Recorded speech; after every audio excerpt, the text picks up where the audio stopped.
Hi, എല്ലാവർക്കും നമസ്കാരം. Feng shui ഇന്ത്യയുടെ ഒരു പുതിയ വീഡിയോയിലേക്ക് നിങ്ങൾക്ക് എല്ലാവർക്കും സ്വാഗതം. ഞാൻ ഇന്ന് ഈ പറയാൻ പോകുന്ന ഒരു കഥ ബേസിക്കലി എനിക്ക് വളരെയധികം ഒരു ഐ ഓപ്പണർ ആയിട്ട് പണ്ട് ഞാൻ കേട്ടിട്ടുള്ളതാണ്. ഞാൻ വളരെയധികം ഫോളോ ചെയ്യുന്ന, എനിക്ക് ഒത്തിരി ഇഷ്ടമുള്ള ഒരു മോട്ടിവേഷൻ സ്പീക്കർ, ഒരു ലൈഫ് കോച്ചിന്റെ ഒരു കഥയാണ്. അദ്ദേഹം പറഞ്ഞിട്ടുള്ള കഥയാണ്.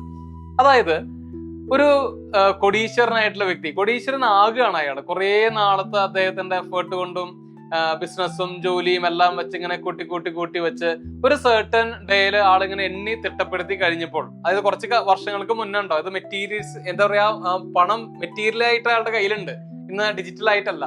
അപ്പൊ അയാളത് ഇങ്ങനെ എണ്ണി തിട്ടപ്പെടുത്തി കഴിഞ്ഞപ്പോൾ 1 കോടി രൂപ എത്തിയതായിട്ട് അയാൾ കണ്ടു. ഭയങ്കര സന്തോഷത്തോട് കൂടിയിട്ട് വാവ്, 1 കോടി രൂപ എന്റെ കയ്യിൽ എത്തിക്കഴിഞ്ഞു എന്ന് പറഞ്ഞ ആളതെല്ലാം എടുത്ത് എണ്ണി തിട്ടപ്പെടുത്തി ആ ഒരു ഷെൽഫിൽ വെച്ച് അതിങ്ങനെ ലോക്ക് ചെയ്ത് സന്തോഷത്തോട് കൂടിയിട്ട് ഇന്ന് മുതൽ എനിക്ക് ജീവിതം ഒന്ന് ആസ്വദിച്ച് തുടങ്ങണം എന്നുള്ള തീരുമാനത്തോട് കൂടിയിട്ട് തിരിഞ്ഞ വശം നോക്കിയപ്പോൾ ആളുടെ പുറകിൽ വേറൊരാള് നിൽക്കാണ്. അയാൾ പറഞ്ഞു, വാ നമുക്ക് പോകാം എന്ന് പറഞ്ഞു.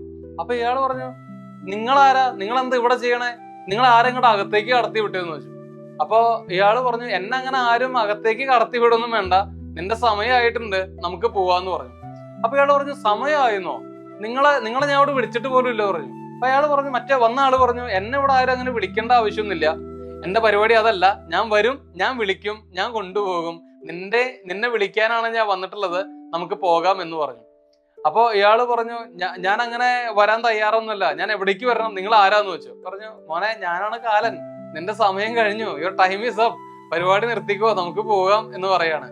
ഇയാൾ ആകെ ഞെട്ടിപ്പോയി. ഇയാള് പറഞ്ഞു, ദിസ് ഈസ് സോ അൺഫെയർ, ഞാൻ ഇപ്പൊ തന്നെ 1 കോടി രൂപ സമ്പാദിച്ച് എണ്ണി റെഡിയാക്കി ഇവിടെ വച്ചിട്ടേ ഉള്ളൂ, ഇപ്പൊ എന്റെ സമയം കഴിഞ്ഞു എന്നോ, ഞാനൊന്ന് ജീവിതം എൻജോയ് ചെയ്ത് തുടങ്ങാൻ തീരുമാനിച്ചിട്ടേ ഉള്ളൂ എന്ന് പറയും. ഇയാള് പറഞ്ഞു, അതൊന്നും എന്റെ വിഷയമല്ല, ഇത്ര നാള് നിനക്ക് ജീവിക്കാൻ സമയം ഉണ്ടായിരുന്നു, നീ അത് സമ്പാദിച്ചു, നല്ല കാര്യം, പക്ഷെ നിന്റെ സമയം കഴിഞ്ഞിരിക്കുകയാണ്, നമുക്ക് പോകാം എന്ന് തന്നെ അയാൾ ആ സ്വയം പല്ലവി തന്നെ പറഞ്ഞുകൊണ്ടിരിക്കണം വന്ന ആള്, അതായത് മിസ്റ്റർ കാലൻ ചേട്ടൻ. That's it. അപ്പോ ഈ വ്യക്തി പറഞ്ഞു, ഒരു കാര്യം ചെയ്യുമെന്നാ, അറ്റ്ലീസ്റ്റ് അതിനകത്ത് ഒരു 50 ലക്ഷം രൂപയെങ്കിലും ഞാനൊന്ന് എൻജോയ് ചെയ്യട്ടെ, എനിക്ക് ഒരു 6 മാസം സമയം തരൂ എന്ന് പറഞ്ഞു. അയാള് പറഞ്ഞു, 6 മാസോ, അര നിമിഷം പോലും ഇല്ല, സമയം കഴിഞ്ഞു, ഇത് അതിക്രമിച്ചുകൊണ്ടിരിക്കുകയാണ്, പോവാന്ന് പറയും. അപ്പോൾ പറയും, ശരി എന്നാ ഒരു 50 ലക്ഷം രൂപ ഞാൻ അങ്ങേക്ക് തരാം, എനിക്ക് ഒരു 2 ദിവസം സമയം താ, ഞാൻ കുറച്ചെങ്കിലും ഒന്ന് എൻജോയ് ചെയ്യട്ടെ എന്ന് പറയും. അപ്പൊ അത് ശരി, നിങ്ങൾ കാലന് വരെ കൈക്കൂലി കൊടുക്കണ ആളാണല്ലേ എന്നാണ് അദ്ദേഹം പറയണ്ടേ. അപ്പോ ഇയാള് പറഞ്ഞു, എന്നാ ശരി, എനിക്ക് ഒരു ദിവസമെങ്കിലും സമയം തരൂ. നടക്കില്ല എന്ന് പറഞ്ഞു. ഒരു മണിക്കൂറെങ്കിലും സമയം തരൂ എന്ന് പറഞ്ഞു. നടക്കില്ല മോനെ, നമുക്ക് പോവാന്ന് പറഞ്ഞു. ഇയാൾ പറഞ്ഞു, ശരി എന്നാ 1 നിമിഷം എനിക്ക് സമയം തരൂ എന്ന് പറഞ്ഞു. കാലിന് സഹിയായിട്ട്, നീ എന്താ വെച്ചാൽ കാണിക്കാൻ പറഞ്ഞു. ഇയാൾ വേഗം അകത്തേക്ക് ഓടിപ്പോയിട്ട് ഇയാളാ ധനം എങ്ങനെ എണ്ണി ഷെൽഫിലാക്കിയ ഷെൽഫിന്റെ മുകളിൽ എഴുതി വെച്ചു. ആർക്കൊക്കെ സമയമുണ്ടോ വേഗം എൻജോയ് ചെയ്തോളൂട്ടോ എന്ന് എഴുതി വെച്ചിട്ട് ഇയാൾ കാലന്റെ ഒപ്പം പോകുന്നുണ്ടായി. അതായത് ഈ ഒരു കഥ ഞാൻ ചിന്തിച്ചത്, അല്ലെങ്കിൽ ഞാൻ മനസ്സിലാക്കിയിട്ടുള്ളത് എന്താ വെച്ചാല്, നമ്മൾ പലരെങ്കിലും മറന്നു കളയുന്ന അല്ലെങ്കിൽ വാല്യൂ കൊടുക്കാത്ത ഒരു സംഭവമാണ് നമ്മളുടെ പ്രസന്റ് ടൈം എന്നുള്ളത്. നമ്മളെല്ലാവരും വിചാരിച്ചിരിക്കുന്നത് ജീവിതം ആസ്വദിക്കണമെങ്കിൽ എന്തൊക്കെയോ നേട്ടങ്ങളായതിനു ശേഷം ജീവിതം ആസ്വദിക്കാൻ വേണ്ടി മാറ്റിവെക്കുന്ന കുറെ ആളുകളെ ഞാൻ കണ്ടിട്ടുണ്ട്.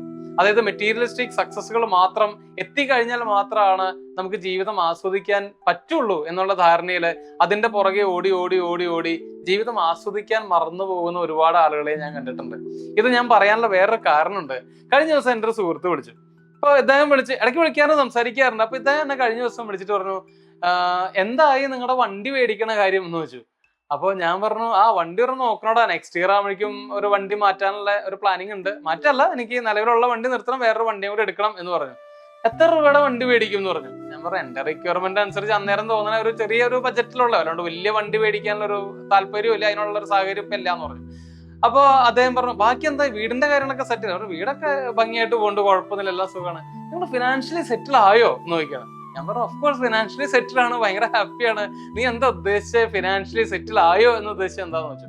കാരണം ഇദ്ദേഹം ഇങ്ങനെ ഓരോന്ന് ചോദിക്കുമ്പോഴും ഞാൻ ഹാപ്പി ആണോ, ഞാൻ സന്തോഷവാനാണോ എന്ന് അദ്ദേഹം ചോദിക്കുന്നില്ല. കാരണം എന്നോട് കണക്റ്റഡ് ആയിട്ടുള്ള ആളുകൾ ഉണ്ടെങ്കിൽ നിങ്ങൾക്ക് അറിയാവുന്നതായിരിക്കും. അതായത് എന്നോട് 1-2 പ്രാവശ്യം സംസാരിച്ചിട്ടുള്ള ആളാണെങ്കിലും ഞാൻ പിന്നീട് എപ്പോൾ വിളിക്കുമ്പോൾ ഞാൻ ചോദിക്കുന്ന ഒരു ചോദ്യമുണ്ട്, നിങ്ങൾ ഹാപ്പി ആണോ എന്ന് ചോദിക്കും. നിങ്ങൾ വണ്ടി മേടിച്ചോന്നോ, നിങ്ങൾ വീട് വെച്ചോന്നോ, നിങ്ങൾ ബാങ്കിൽ കുറെ സമ്പാദിച്ച് കൂട്ടിയിട്ടുണ്ടോ എന്ന് ഞാൻ ചോദിക്കാറില്ല. ഞാൻ ചോദിക്കാറുള്ളൂ എൻ്റെ എല്ലാ സുഹൃത്തുക്കളോടും, എന്നെ വിളിക്കുന്നവരോടൊക്കെ ഞാൻ ചോദിക്കാറുണ്ട്, ഇപ്പൊ ഹാപ്പി അല്ലേ എന്ന് ഞാൻ ചോദിക്കാറുണ്ട്. ഇതേ ചോദ്യം ഇങ്ങോട്ട് ചോദിച്ചിട്ടുണ്ടെങ്കിൽ എന്തുണ്ട് വിശേഷം, അല്ലെങ്കിൽ എങ്ങനെയുണ്ടടാ എന്ന് ചോദിക്കുന്നോട് ഞാൻ പറയും ഭയങ്കര ഹാപ്പിയാടാ, അടിപൊളിയായിട്ട് പോകുന്നു മാത്രമേ പറയാറുള്ളൂ. കാരണം നമ്മള് ഈ തരത്തിലുള്ള നേട്ടങ്ങളെല്ലാം നേടിയിട്ട് ഹാപ്പി ആവാൻ തീരുമാനിച്ചാൽ ഒരുപക്ഷെ നമുക്ക് ചെയ്യാൻ പറ്റിയ നിർബന്ധമില്ല. കാരണം നമ്മളുടെ നാട്ടിലൊരു പ്രശ്നം എന്താ വെച്ചാൽ മനസ്സിലാക്കിയത്, മെറ്റീരിയലിസ്റ്റിക് സക്സസ് മാത്രമാണ് സക്സസിന്റെ അല്ലെങ്കിൽ ഹാപ്പിനെസിന്റെ ഒരു പാരാമീറ്റർ എന്ന് ചിന്തിക്കുന്ന ആളുകളുടെ എണ്ണം വളരെ കൂടുതലാണ്. അതായത് വലിയ വാഹനം വേണം, വലിയ വീട് വേണം, കുറെ ധനം വേണം, അങ്ങനെയാണെങ്കിൽ മാത്രമാണ് നിങ്ങൾക്ക് സന്തോഷവാനായിട്ട് ജീവിക്കാൻ പറ്റുള്ളൂ എന്ന് ചിന്തിക്കുന്ന ഒരുപാട് ആളുകളെങ്കിലും ഉണ്ട്. നിങ്ങളൊന്ന് മനസ്സിലാക്കൂ, നമ്മൾ എപ്പോഴും മനസ്സിലാക്കേണ്ട കാര്യം എന്താന്ന് വെച്ചാല്, നമ്മൾക്ക് സന്തോഷിക്കാനുള്ള കാരണങ്ങൾ നമ്മുടെ ജീവിതത്തിൽ എപ്പോഴും ഉണ്ട് എന്നുള്ളതാണ്. പക്ഷെ എല്ലാം അല്ലെങ്കിൽ മറ്റുള്ളവർ കരുതുന്ന രീതിയിൽ എത്തിപ്പെടാൻ നമുക്ക് സാധിക്കണമെന്ന് നിർബന്ധമൊന്നുമില്ല. ഒരുപക്ഷെ നിങ്ങൾക്കുള്ളത് നല്ലൊരു കുടുംബമായിരിക്കാം, വളരെ ഹാപ്പി ആയിട്ട് വീട്ടിൽ വന്ന് കയറുമ്പോൾ സന്തോഷമായിട്ട് ഇരിക്കാൻ പറ്റുന്ന ഒരു കുടുംബം ഉണ്ടായിരിക്കും, അതിൽ സന്തോഷവാനാവൂ. അതല്ലെങ്കിൽ ഒരുപക്ഷെ നിങ്ങൾക്ക് ഒരുപാട് ധനം ഉണ്ടായിരിക്കാം, അതിൽ സന്തോഷിക്കൂ. അതല്ലെങ്കിൽ നിങ്ങൾക്ക് നല്ല ആരോഗ്യം ഉണ്ടായിരിക്കാം, അതിൽ സന്തോഷിക്കൂ. കാരണം ഇതില്ലാത്ത ഒരുപാട് ആളുകളുണ്ട്. എല്ലാവർക്കും എല്ലാം ഒന്നും ഉണ്ടാവണം നിർബന്ധമില്ല. പക്ഷെ ജനറലി നമ്മുടെ ആളുകളുടെ പ്രശ്നം എന്താ വെച്ചാൽ, എന്താണോ ഇല്ലാത്ത അതിനെ കുറിച്ച് മാത്രം ഇങ്ങനെ ഫോക്കസ് ചെയ്തുകൊണ്ടിരിക്കും.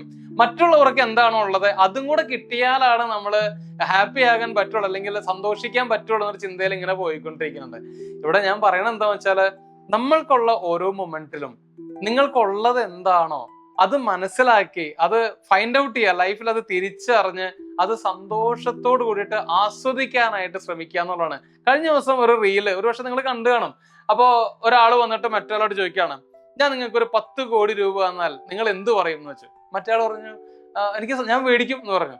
നിങ്ങൾ താങ്ക് യു പറയില്ലേ എന്ന് വെച്ചു. യെസ്, ഞാൻ താങ്ക് യു എന്നും കൂടെ പറയാം എന്ന് പറഞ്ഞു. അപ്പൊ അയാൾ ചോദിച്ചു, നിങ്ങൾക്ക് ഞാൻ 10 കോടി രൂപ തരാം, പക്ഷെ നാളെ രാവിലെ നിങ്ങൾ എഴുന്നേൽക്കില്ല എന്ന് പറഞ്ഞു, അത് നിങ്ങളുടെ ജീവിതം അവിടെ അവസാനിക്കും എന്ന് പറഞ്ഞു. അപ്പൊ അയാൾ പറഞ്ഞു, അയ്യോ അന്ന് എനിക്ക് വേണ്ട എന്ന് പറയണ്ട്. അപ്പൊ അദ്ദേഹം ചോദിച്ചൊരു ചോദ്യമുണ്ട്, എന്നിട്ട് നിങ്ങൾ എന്തുകൊണ്ട് രാവിലെ എഴുന്നേൽക്കുമ്പോൾ താങ്ക് യു പറയുന്നില്ല? അതായത് നമ്മൾ രാവിലെ ഉറക്കം എഴുന്നേറ്റ് ആരോഗ്യവാനായിട്ട് എഴുന്നേൽക്കുന്നുണ്ടെങ്കിൽ നമുക്ക് എന്തുകൊണ്ട് അവിടെ ഒരു ഗ്രാറ്റിറ്റ്യൂഡ് എക്സ്പ്രസ് ചെയ്യാൻ പറ്റുന്നില്ല?